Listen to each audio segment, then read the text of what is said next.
জাহান্নামটা কত বড় হবে তা আজ পর্যন্ত কেউ গবেষণা করতে পারেনি।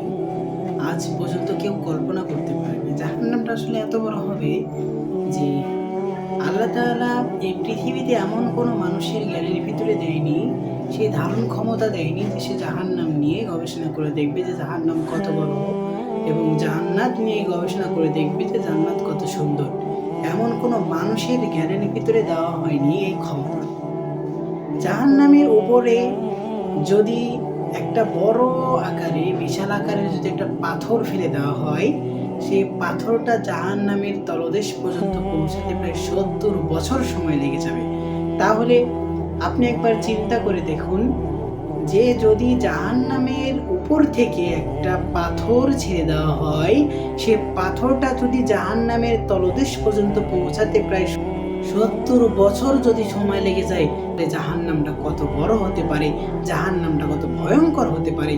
জাহান্নামের ভিতরে যখন কোনো মানুষকে জাহান্নামের কোনো একটা ছোট্ট জায়গায় ফেলে দেওয়া হবে, সে কেবলমাত্র মৃত্যুকে ডাকতে থাকবে। সে কেবলমাত্র মৃত্যুকেই ডাকতে থাকবে। সে আল্লাহকে বলবে, হে আল্লাহ, আপনি আমার মৃত্যু দেন। কিন্তু আফসোস, তার সেখানে কোনো মৃত্যু হবে না, কারণ আল্লাহ তাআলা আগেই কোরআনে বলে দিয়েছেন, লা ইয়ামুতুনা ফিহা ওয়ালা ইয়াহইয়া। সেখানে কেউ মরবেও না, আবার কেউ জীবিতও থাকবে না। আমরা নিজের জীবনের 10 মিনিট গ্যারান্টি দিতে পারতেছি না।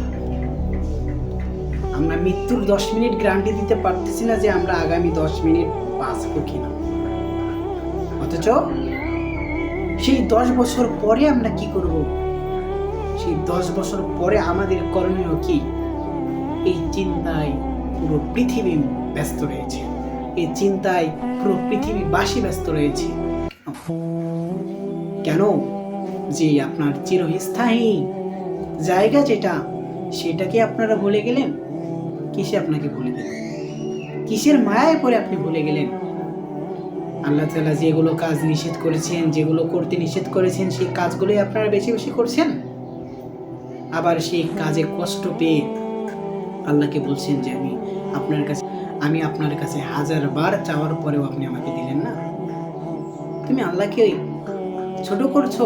তুমি আল্লাহকে বলছো যে আমি আপনার কাছে তো চাইছি, আপনি তো দেননি। অথচ আপনি বলেছেন যে যদি কোনো বান্দা আমার কাছে 2 হাত বাড়িয়ে দেয়, কোনো কিছুর জন্য কোনো আবদার করে, তাকে আমি খালি হাতে ফেরত দিতে লজ্জাবোধ করি। অথচ আপনি আমাকে খালি হাতে ফেরত দিলেন।